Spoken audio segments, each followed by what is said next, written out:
Одним из наиболее знатных и могущественных родов Золотой Орды был род Мангыт, насчитывавший несколько десятков тысяч человек.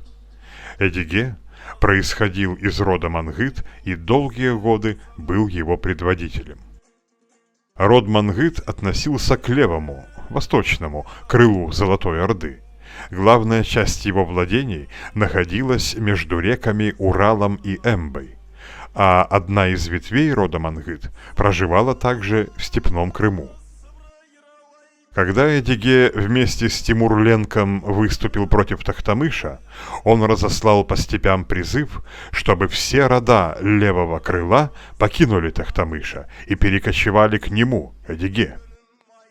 Большинство мангытов согласились перейти от хана к Эдиге, потому что под его начальством жить было гораздо спокойнее, чем в раздираемом войнами и усобицами столичном регионе Орды.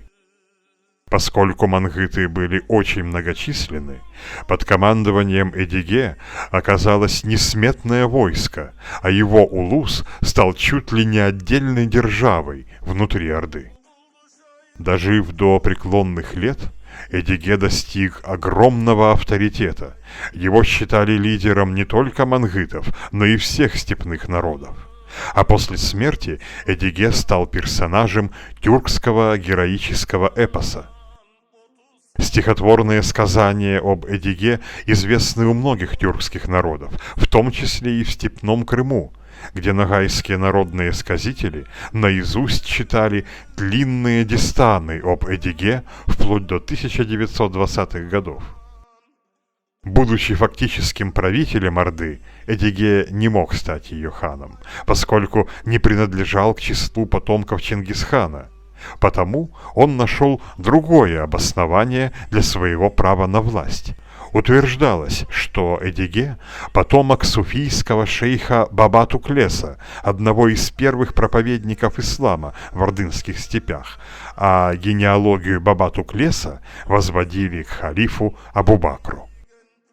Впоследствии, после окончательного распада Золотой Орды, на основе мангытского улуса Эдиге возникло и сформировалось отдельное независимое государство – Большая Ногайская Орда.